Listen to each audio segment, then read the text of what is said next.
Hello, everybody, and good evening. My name's Don Arleth, and welcome to World News Tonight, coming to you live from Warsaw here on TVP World. This is a special edition of our program. For 1,000 days, a full-scale war has been going on just beyond our eastern border in Ukraine, started and maintained by Vladimir Putin. Several 100,000 soldiers are fighting. Hundreds of thousands of people have died or have been wounded. Millions have had to flee their homes, and losses are estimated to be in the hundreds of billions of dollars.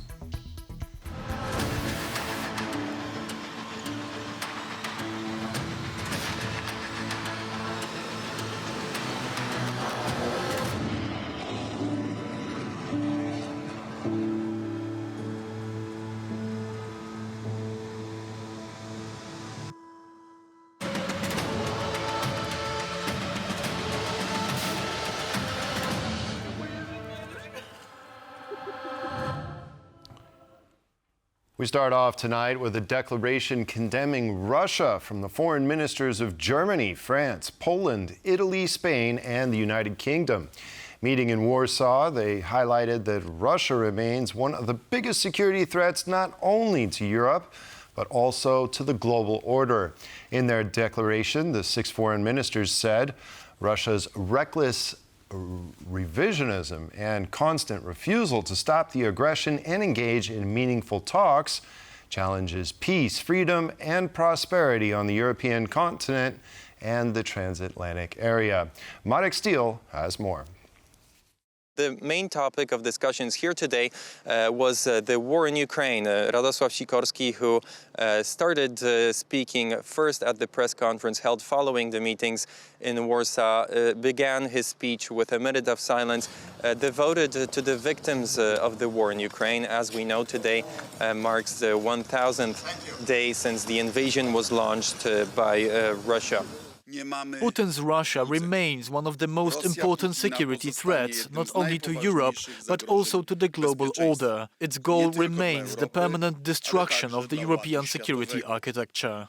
Leaders discussed the way Europe could ramp up support for Kyiv and replace, if needed, the support that the US has been sending to Ukraine. We will continue to support Ukraine from the political point of view, the financial one, and also what concerns sending military equipment in the way that we have done during these last 1,000 days. Foreign ministers were also speaking about the hybrid threats that countries in the eastern flank are facing. These are, of course, Russian hybrid threats. We are now also experiencing this in Germany, cyber attacks and spying on critical infrastructure. And suddenly parcels that are supposed to be transported in airplanes are exploding. And yesterday, a data cable between Finland and Germany, and probably also affecting Sweden, broke down. None of this can just be a coincidence. The German foreign minister said that Germany would be spending more on defense, more than the 2% threshold set by NATO. And she also said that the European pillar of NATO should be strengthened. Marek Steele, Warsaw, TVP World. We must end this war honestly and fairly. With these words, Volodymyr Zelenskyy addressed the European Parliament today. Opening the session, President of the European Parliament, Roberta Metsola, said that the European Union will continue to support Ukraine until it achieves a, quote, freedom and true peace for as long as necessary. Now let's move to Brussels and to Kyiv, where our correspondents Sasha Farbach and Oz Katerji are. Good evening, gentlemen. Now, in both capitals, the words of the Ukrainian president were heard out with particular attention today. So first, Sasha Farbach, what else did Volodymyr Zelenskyy say? And how did Brussels react to these words of the Ukrainian president? Good evening, Don. Indeed, this was a special day here. Remember, I think this place in particular, Brussels, and this European Parliament has been an ardent supporter of the Ukrainian cause for freedom in many, many ways. Just to give you a quick recap of that, almost 40 resolutions passed here since Russia has invaded Ukraine. So that means a lot. That's everything in terms of supporting Ukraine militarily, supporting Ukraine on a humanitarian front, also bringing justice in terms of war crimes against Russian perpetrators. It's, you name it. This parliament has been supportive of Ukraine. Now, during that speech, as you mentioned, Don, it was very emotional for many. It was a full house here, the special session. And let's just hear what President Zelenskyy said, very much drawing attention to stopping oil, stopping that way, that intense way that Putin is still funding his military machine. Let's take a listen. Every blow and every threat from Russia must be met with a firm sanctions. For 1,000 days, it has been crucial to radically reduce Russia's ability to fund its war through oil sales. Oil is the lifeblood of Putin's regime, and the shadow fleet of tankers is what keeps it alive. As long as these tankers operate, Putin continues to kill. Strong sanctions are essential. And thank each of you who supports our people, our resilience, our ability to restore safety even after the most devastating mass attacks by Russia. After the speech by President Zelenskyy, also we had a chance to speak to Ukraine's ambassador to the European Union and also get his take on how important this day is and what is needed for Ukraine. Unfortunately, our enemy can reach any point in Ukraine with its missiles and drones. We need support, first of all, to stop this terror, this missile attacks, and at the same time to be able to hit their military targets also on their territory, because this it's allowed by the international law and it's necessary to do. And definitely we need financial support to further boost our defense industry. As we heard there, on all fronts here, though, we saw that although Ukraine does need more, there's clearly a lot of support here today by members of the European Parliament and much across Brussels.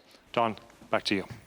All right, thanks for that, Sasha. Now to Oz Katerji in Kyiv. Good evening, Oz. Now, Ukrainians have been fighting their heroic fight for freedom for over 10 years now. In 2014, Putin attacked Crimea and the Donbass, and 1,000 days ago, he started the full-scale invasion and total war. Now, what's the atmosphere and the mood like there in Ukraine? Well, while it might have seemed like a momentous day in Brussels, here it's just another day, a rather tragic one. In fact, over the last day, 25 people have been killed, 79 people have been injured. It's 1,000 days of war, but yet another day of war for the people of Ukraine. They are obviously exhausted by this struggle, but there isn't a feeling of defeat here on the streets either. There's quite a sort of nuanced view about how things are going. People don't seem to have blinkers on. They seem to understand the situation as it's unfolding.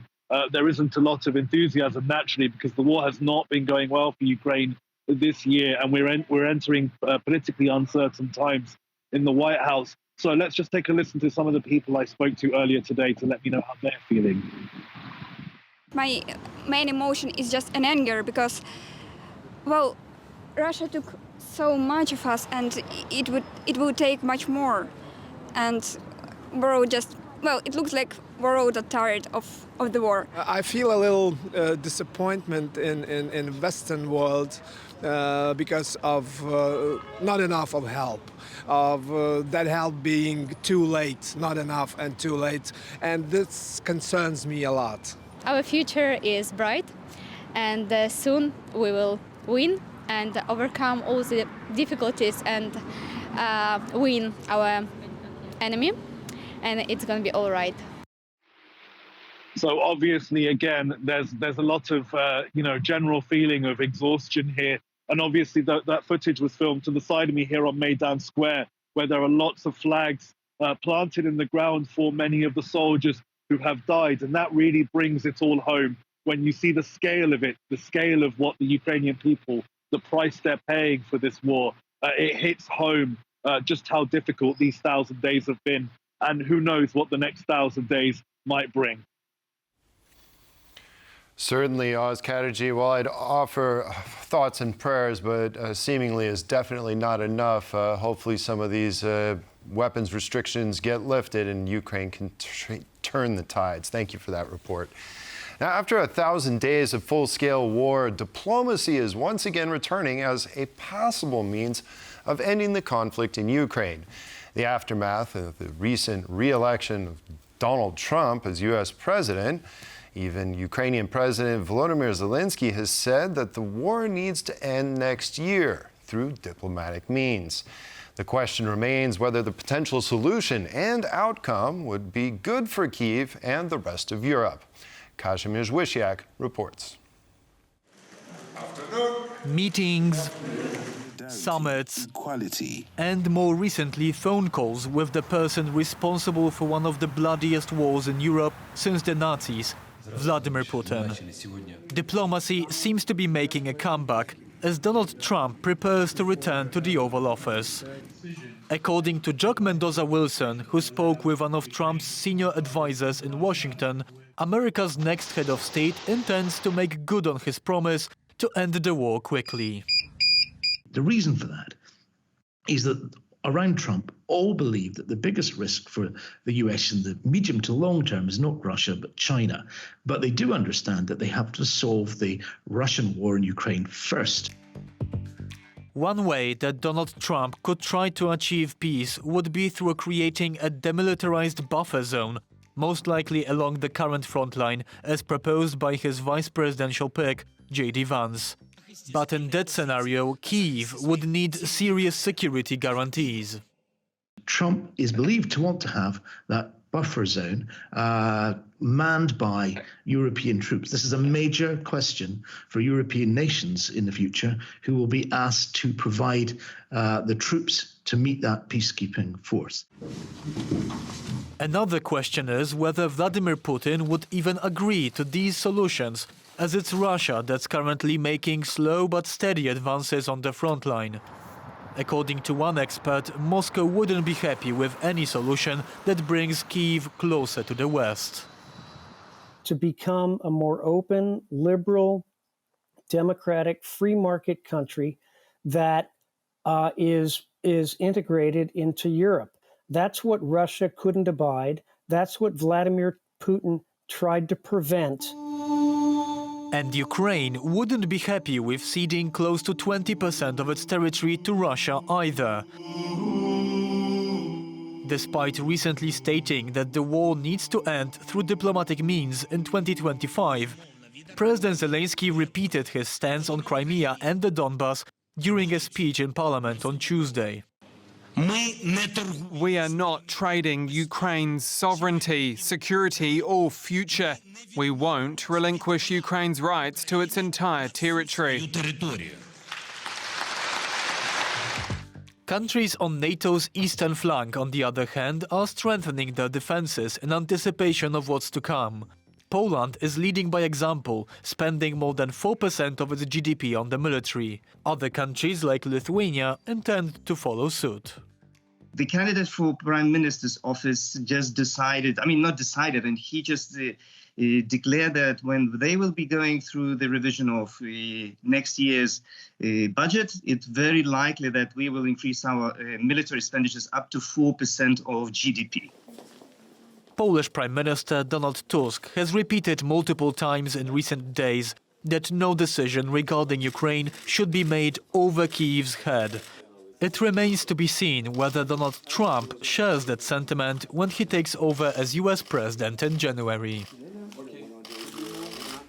As a third winter approaches since the full-scale invasion of Ukraine, the human toll of the war is also being felt by those who have had to leave their families and their livelihoods behind. Our chief political correspondent, Aaron Dobman, has this special report. War is painful and it's personal. This is Victoria, a Ukrainian artist forced to flee her homeland. The most important thing is our life. And of course, when the question of preserving our life arose, we were ready to leave everything in one day and simply flee in horror. But it is very painful. And these were the pictures almost 3 years ago, as millions of Ukrainians, including Victoria, packed up their lives, many of them crossing the Polish border to safety. Now, in a series of interviews for TVP World, those who stayed in Poland have laid bare the reality of leaving the war behind. Tatiana makes camouflage for the Ukrainian military from afar, but she longs to return to the country of her birth. We spent a week trying to leave the Kherson region, passing through Crimea and Russia. The most terrifying thing was that while we were traveling through Russian territory, there was no connection. My husband stayed there. On the road, we didn't know if we would make it or not.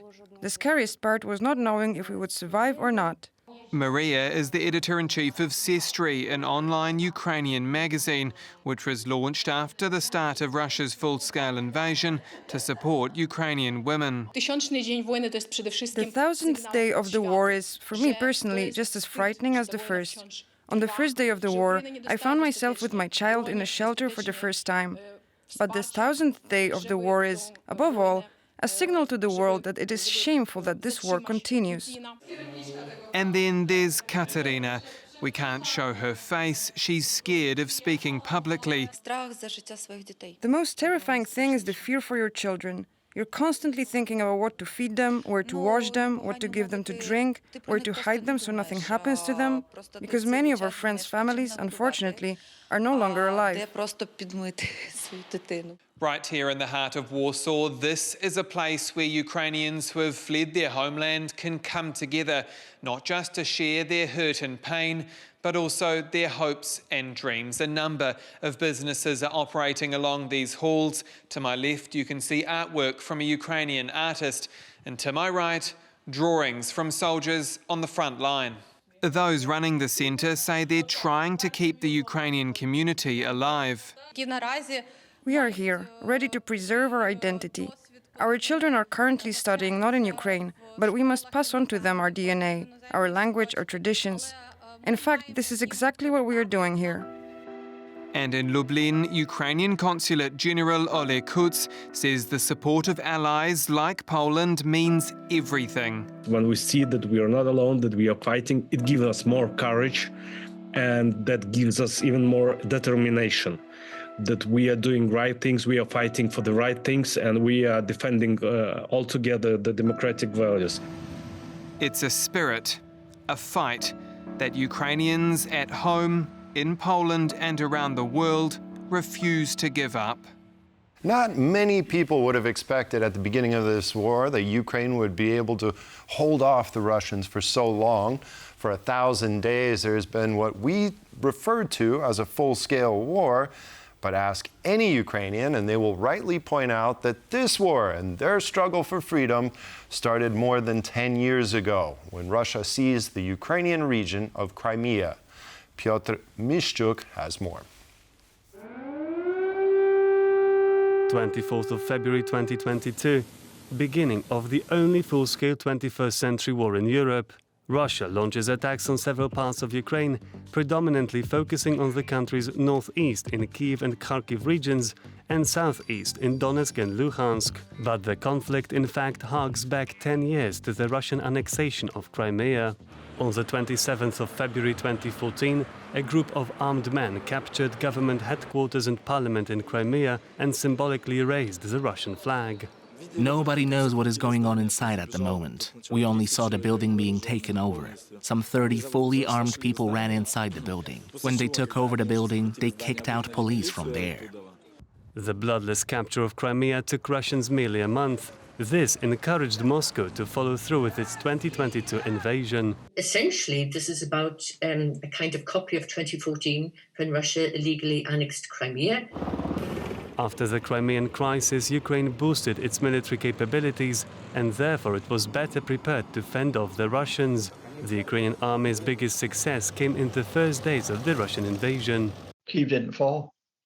I mean, for me, it's as simple as this, that when I talk to people 33 months later, go back to February 2022 and realize that Vladimir Putin wanted to conquer a neighboring country. He wanted to seize part of it, including the capital.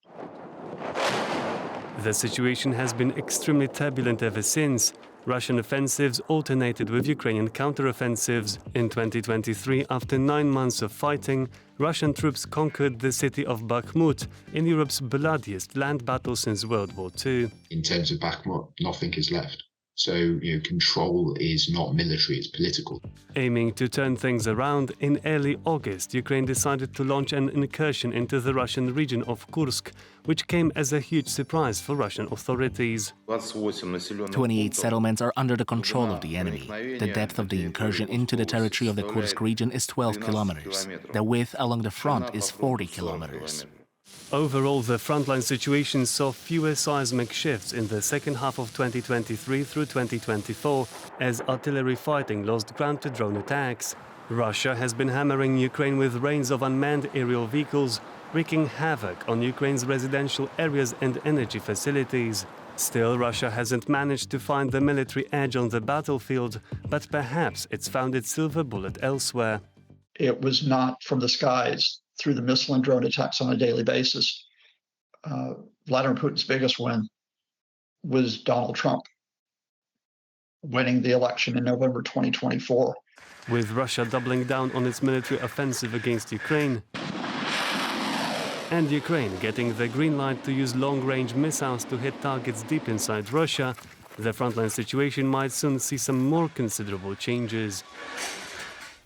Since February 24th, 2022, Russia bombed thousands of targets in Ukraine, some strategic, but many offering little tactical value and simply terrorizing the civilian population. This unprovoked aggression has led to massive losses and the deaths of hundreds of thousands of people. Yulia Osmolovska, director at a Globsek's Kyiv office, now joins me to discuss this topic and where we go from here. Good evening, Yulia. Thank you very much for joining us on this special edition of World News Tonight. Good evening. Now, it's been 1,000 days since the full-scale invasion on almost 11 years of war with Russia. How has the war changed in the past 1,000 days? And what do you think are the biggest challenges right now that Ukraine is facing? Yeah, definitely we've seen this war, full-scale invasion that started 1,000 days ago, as a bit different type of war, either from conventional or even hybrid war that Russia launched in Ukraine in 2014. So basically this war has shown and proved a very distinctive feature that it is the war of technologies, definitely. Probably not the most advanced right now that we have on the front, but time will show. But definitely this is something that could enable Ukraine to achieve superiority on the battlefield if we can't outbeat Russia with numbers of techniques, for instance, or manpower. So this is something that we're really emphasizing right now in our contacts with partners. And I think that this will be a decisive phase of the war for the next coming months.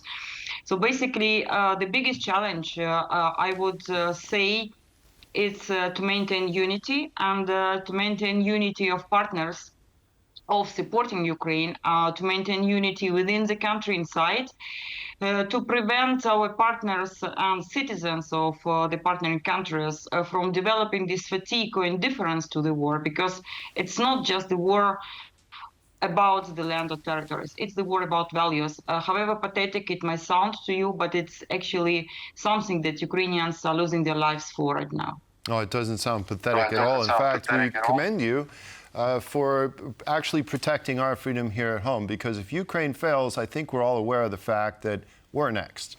Now, in this spirit, I'd like you to perhaps tell us, what is your opinion on the approach to this war for the past 1,000 days? I've frequently called it a piecemeal approach, sometimes making delayed decisions, sometimes worrying about escalation. How do you think the Biden administration has handled this over the last 1,000 days? What are some of the perhaps failures, and what are some of the successes? Yeah, you used a very good phrase, a metaphor to describe this assistance of our partners and the approach of Biden administration. I would add another metaphor. So this is something which we know as the tactics of thousands of cuts. So it's actually about making Russia weaker, but not defeated, not enable it to get defeated by Ukraine. And this is probably the biggest challenge that we faced from the Biden administration, because it's also about proper strategy.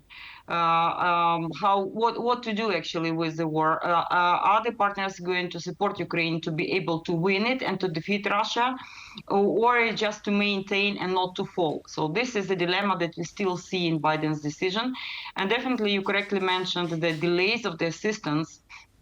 This is very important because, for instance, one of these delays is partially responsible for the fact that the counteroffensive that Ukrainians launched in summer and fall 2023 had not been sufficient, effective, and fully executed to the extent that we would have hoped for, provided the assistance, the military assistance, could have been in place by the time. So on the positive side, I would say that Biden definitely managed, United States as a whole managed to maintain and to consolidate the partners and allies around this case, around the war in Ukraine, Russian invasion, and actually even take the example of Ramstein meeting. It was launched and initiated by the Secretary of Defense of the United States, and then this format had grown much wider than the NATO allies. So to the date, it encompasses over 50 different countries. So this is, I think, one of the biggest achievements of the United States within this first 1,000 days of war, a full-scale invasion, sorry. And finally, President-elect Donald Trump, we've got about 2 months until he is inaugurated. He said that he wants to end this war and end it in 24 hours. Are there reasons for you to be optimistic that something may change and some peace may be achieved? What are your thoughts? I don't want to challenge the assessment of the president-elect of the United States. At least, contrary on the contrast to Joseph Biden, he has a plan, or he has a vision, he has a strategy.